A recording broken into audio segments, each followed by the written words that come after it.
Thanks for coming, everybody. This is all, the start of training camp is exciting for every coach on our staff and in America for that. This will be a fun training camp. And it's going to be very, very competitive training camp. We're going to continue some of the things that we started in the spring in terms of practice tempo and practice structure in more competitive situations, I should say, to put our team in. The makeup of this team, we're only really, 3/4 of the way through. We're about to go into our fourth quarter, which is training camp for us, but it's 3/4 from a leadership standpoint, from a work standpoint, a mentality. What I like so far, as I could describe it, 3/4 of the way through preparing for this season, is we have some very good vocal leaders. But we have more than a handful of quiet, confident leaders. I'm very encouraged, especially over the last couple weeks, with our captains, our leadership committee, and the meetings we've been having in terms of their focus and resolve. And, there's excitement for this season. And then, coming off last season, it was disappointing. It stunk in terms of a one-loss record. And that's embarrassing for me, in terms of the record, not the way our kids played, not the way our kids competed, I want that to be known, and I'm not disappointed in them. They fought tooth and nail all the way through the last game of the year, as evidenced by 2 buzzer beater losses in the month of November. But I tell you what, guys, when you have a season like that, and I said this in Vegas at the media days, but it makes you go back and reevaluate everything in your program, staff, philosophies, the way you train, the way you recruit, the way you develop leadership, how you practice, even some schemes on offense and defense. And I tell you, it forces you to go back and reevaluate it so it'll never happen again. And I made a staff change. We made a little bit of a change on offense in terms of philosophy. We made a few practice changes. But I tell you, the other thing, and I say practice changes in terms of what I mentioned earlier in competitive situations. But the thing that I probably did for me, and I think we're all like this in our jobs, as you go back and reevaluate everything, the longer I looked at it and the more I talked to mentors, fellow head coaches, our staff, it just reinforced a lot of the things that I believe in, we believe in here at Utah State, and how we've won games prior to last year. And that's our plan to win, and that's our core values. That's how we recruit. It's not changing. It's how we train in the weight room, not changing. A little bit tweaks here and there with some new stuff in terms of conditioning and stuff, but there were some core philosophies that are absolutely at the forefront of winning football games, and that's been done here at Utah State. That will not change. Do we want the result of last year to change? Absolutely. And I think there's a lot of resolve in the coaching staff and the players to get that done, because that's what we want. We want the best product out there for Aggie fans, our alumni, our school, our university, everybody that supports us. And when it comes down to it, the bottom line is winning close games. And this is a good lead. I look around in our Mountain Division, there's 6 returning starting quarterbacks in our division. And then next year at this time, I'm just going to go ahead and predict it for Vegas media days and this conference and this press conference. Everybody's going to want to know there's no returning quarterbacks. So those are facts, and we'll talk about that. But it's just interesting. I don't know if I've ever seen it going in my 21st year of Division I coaching, that your whole league has a returning quarterback. And there's going to be close games. We have to win our share of those close games. And it's been well stated what happened last year in close games. And what we need to do is win a couple of those early and get the mojo and the chemistry going, and that stuff goes downhill. And I remember feeling that and seeing that, and even in 13 and 14 in those years, when you get some mojo and you win some close games. So those are kind of highlights really of the last 8 months, I think, maybe compiled into 5 minutes. But I would love to talk about any individual players or position battles or anything like that. So instead of just going through the whole roster and spending all that time, I'll go ahead and let you guys fire away right now. Most coaches don't pay much attention to preseason picks, preseason team, all conference projections, things like that. Do you pay attention to that stuff? Well, Brad, pay attention. Define the length of pay attention. No, y'all can laugh a little bit. I got off the plane in Vegas and I saw it. Who can't? I mean, somebody tells me about it. Doug says something to me about it. I see an email. I see a tweet or something. I mean, you see it. I did not dwell on it one bit. Okay? And the first thing I thought, and then I had to go study the West Division, but I remembered, well, the team that the media picked to come in last year won our division. And I thought to myself this, and I said this in Vegas: the media members that picked it, they're human too. They're picking it off of what happened last year. And we were human too, and we struggled last year. That's why you see what you saw in terms of the preseason predictions. Did our players see it? I guarantee you. Are we dwelling on it? Absolutely not. Will it be some internal motivation? Possibly. That's kind of where, I think about preseason predictions. In some of those close games, who are some of the offensive playmakers that could make that difference, like a couple years ago in the past? Obviously, the guy handling the ball is going to play a big part in that, the quarterback. I think when you have some targets out on the outside that got length, Dax Raymond, Ronquavian Tarver, those are the guys that when third down catches have to be made to keep a drive alive, your best players have to come through and make good plays. And I know going into training camp, those two guys that I just mentioned on the perimeter, there are many others that will have a chance for those roles, but I've seen those guys do it. I know about those guys and believe in those guys. And when you talk about offensive playmakers, there's going to have to guys that make those plays, and they may have single coverage mismatches.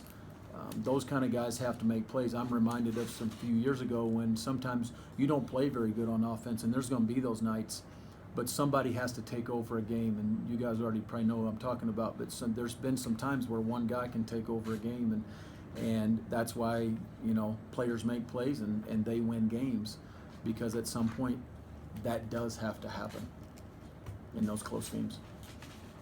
I know you don't want to go position by position or anything like that, but the defensive line probably were the most, for lack of a better term, inexperienced. No, it's an accurate term, yeah. So what's the focus there, and some of the guys that have had some experience on line, but only one returning starter? Hank, Eric, it's an accurate statement that you made, and will be one of the defensive staff's primary focuses in this training camp is who are those guys going to be.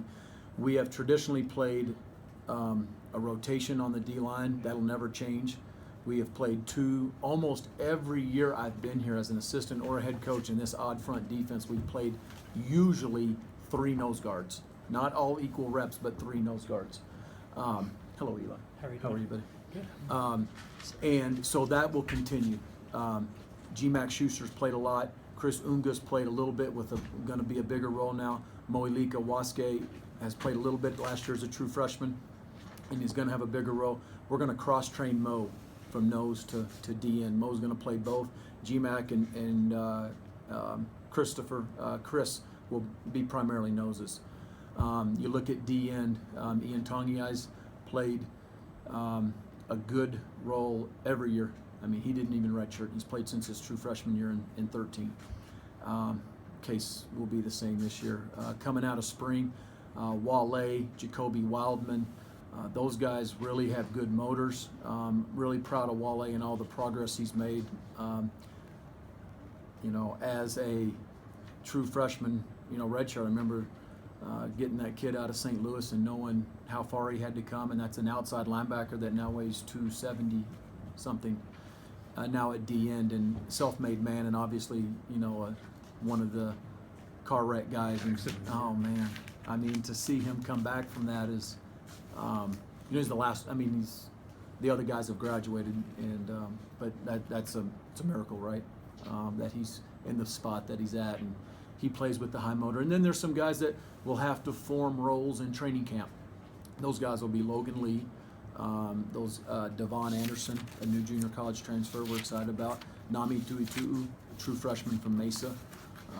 And those two guys were in this recruiting class, and it's full go with those guys. And Jade Templeton's another one that can be a little cross-trained. Right now we're going to keep him at D end instead of nose, and so he can go back and forth. He and Logan Lee had their moments in spring, and then they also got banged up, so some more time to be able to evaluate those guys.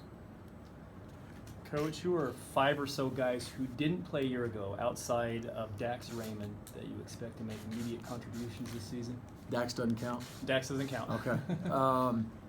I would say Baron Gajkowski, right off the top of my head, competing for playing time in the secondary, and probably will play on the majority of special teams. It'd be a redshirt freshman free safety, okay, out of Lone Peak.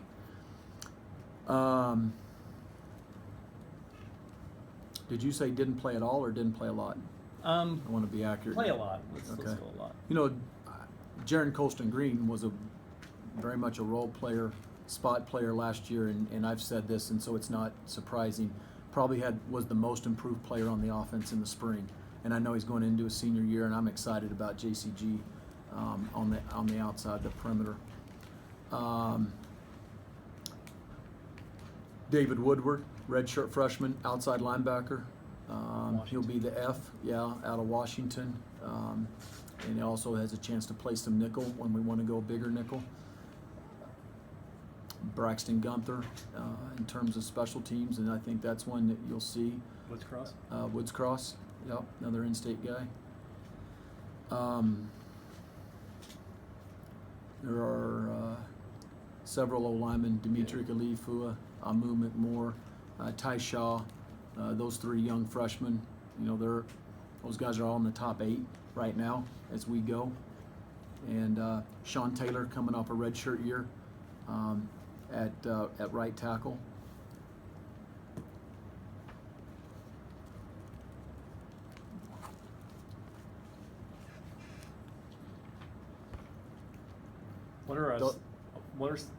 So I mean, the Mountain Division of the Mountain West was the toughest it's been since Utah State was accepted into the league.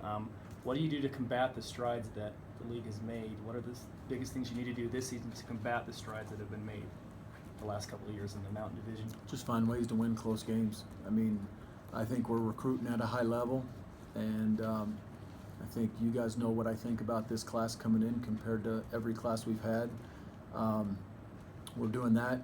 You have to win close games. Other guys have closed the gap on you, but even as I say they've closed the gap, and it's a very competitive division, I go back and think about 13 and 14, and I've looked at it and studied it, and when you don't go to a bowl game, you have a whole lot more time at home to study that, unfortunately. We won close games those years. I'm not sure we were far ahead of some of those teams as some people think. Yeah. We found ways to win close games. We got mojo, we got some chemistry, and it's kind of started rolling, and we got in a close game and said, get it to the fourth quarter, we'll find a way to win. And more times than not, we won our fair share, which is kind of the quote I had earlier, of those games, and when you do that, gives you a really good season. So I think that's some of the things it's got to come down to. Actually, other in-state schools have, already been having practices. Have your guys been antsy about getting out there? Oh yeah, they're excited. We're starting a little earlier for us in the past, later than some of the other teams in the state. I think that's why, they're excited to get out, and this year is a little bit different of a training camp schedule. No two-a-days. And we've done, Coach Dave Scholes, our head strength and conditioning coach, and I have done we've done more studies in terms of like where our soft tissue issues and injuries, you have both of them in training camp have come from, and so kind of tweak some of the practices as you're looking at the up tempo with the pace of the offense, and so there's some smaller things, maybe unnoticeable, but our players are aware of them, and so we're changing a little bit of the length of some of the practices. And I don't think you have to, you don't have to go 2.5, 3 hours anymore, as fast as these guys are going and as hard as we're playing or practicing, in terms of the pace too. So there's some different little things, and if you guys want to know more about that, I can go in depth later about it. But So is this the first time since you've been back at Utah State that you haven't had 2-a-days during fall camp? yeah, but last year we only had one. Yeah, okay. I only had one last year. The second one I canceled, and we went to the movies, and I was the best head coach in America for a minute. You know what? Honestly, the last 2 years, I think we've had 1 2-a-day. Yeah. So, when I started at Tulsa with Steve Kreipdorp, and then even here with Coach Anderson, we didn't have a tremendous amount of 2-a-days. I think hopefully we've become smarter, not just coaches, but strength and conditioning staffs and everything, and how you're training your players through the summer. It's just changed, but we had very little changes at Utah State right now with the new rules that the NCAA gave us. I know some programs had to completely change of philosophy. I would say our philosophy over the last 5, 6, 7 years here that I've been at Utah State a lot closer resembled the new change in philosophy with the practices in NCAA. How different will the offense be under Coach Yost, and what's going to remain the same? Is it going to be drastically different? No, we're still playing with, some no huddle. We've played no huddle since I've been here. The first year of no huddle, it was the slowest no huddle in Division I football, but we were no huddle in the media guide. But we were really slow. We were going to hand it to Robert Turbin a whole lot, and Mike Smith and Kerwin. Then the next year we had bits and pieces of pace. We're just going to play with more pace to the offense. In some ways, it'll be simpler just in terms of maybe on the board stuff, but you're playing faster. We want to be very aggressive with down the field throws. You always have to run the ball. We are not going to become a throwing team in terms of every down or a significant part. Somebody told me Coach Yo's going to do everything at Washington State because he was with Leach. We will not be throwing it 70 times a game. That's for Luke Falk to crush it in the Pac-12, and I'm happy for him. In Washington, we are not going to be that. There's still a good, mix, but it's in terms of getting your ball in the hands of your playmakers. What do I hope will change? Points on the scoreboard, which helps us win games. Has it helped, talking about the running backs, has it helped? These guys got more reps last year because the number 1 guy went down. Right. Has that experience helped them? Do you see kind of a front runner in the running backs group? That game experience absolutely helps. You make a great point. Unfortunately, maybe the result of someone else's injury, that's not what you want, but all 3 of those backs, Lawan Hunt, Tony Lindsay, and Justin Hervey. Tony became the everyday starter as the season went on and had a very solid year. Now, El Toro Allen is going to get added to that mix, the junior college transfer this summer. Coach Tommerdahl, I thought, did a nice job in the spring of rewarding performance in the spring the next day with the ones. And so you're going to see probably a little bit of a revolving door with those running backs throughout the beginning of training camp. Coach, you mentioned the 4 quarters of the year. Yep. Are there any guys who you've seen kind of stand out in the first 3 quarters that performance that carries into that 4th quarter? Who are some of the summer standouts in terms of working out? Summer standouts, great question. Just let me pause for 2 seconds here. I mentioned Wale earlier. He's really changed his body. Dax Raymond has lost weight and body fat, and I could go on and on, but you guys have all seen, Twitter's a powerful thing, isn't it? You guys have all seen body transformations on there. I'm thinking, how about a guy like Roman Andrews? Y'all aren't going to write about him. I get it. It's an old lineman, and he, his mom, and Coach Farmer and I, that's who we're going to talk about. Y'all won't, and that's fine. But, that's a 270-pound defensive lineman at Snow that came here and is now 290, lost body fat, and his transformation just in 8 months is good. Quinn Ficklin really increased his strength quite a bit over 8 months, and that's an older guy. It's hard to do. There are Chase Christiansen had a tremendous summer, and when you just look at weight gain, body fat loss, all those kind of things, I kind of gave you some highlights. There are many, many more, and it'd be impossible to go through all of them, or even the majority of them. Okay, last question for Coach Wells. Quarterbacks, how are they picking up? Almost got out of this without Yeah. talking about the QBs. We can keep going. What? So just talk a little bit about the quarterback situation, and obviously Kent being a 4-year starter coming back. Well, That's a big plus. at the end of spring, Kent distanced himself, and I said that at the end of spring. He distanced himself from those guys in that room and played well as the spring ended. Hopefully tomorrow looks like practice 16 to him coming right off spring. We don't go backwards, really with all of them, but especially in that QB room. DJ Nelson, Jordan Love, and now add Henry Columby to the mix. It's going to be a competitive room. There's going to be some times where you may see some of those other quarterbacks actually going with the ones.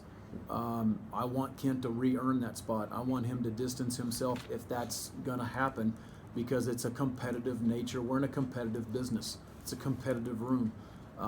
If another one of those quarterbacks has the ability to overtake a guy, I want them to have that opportunity. So it's a competitive room, and you want that. You want every spot to be competitive. If we had to play today, he would start. There's no question. Thanks, Coach. You good?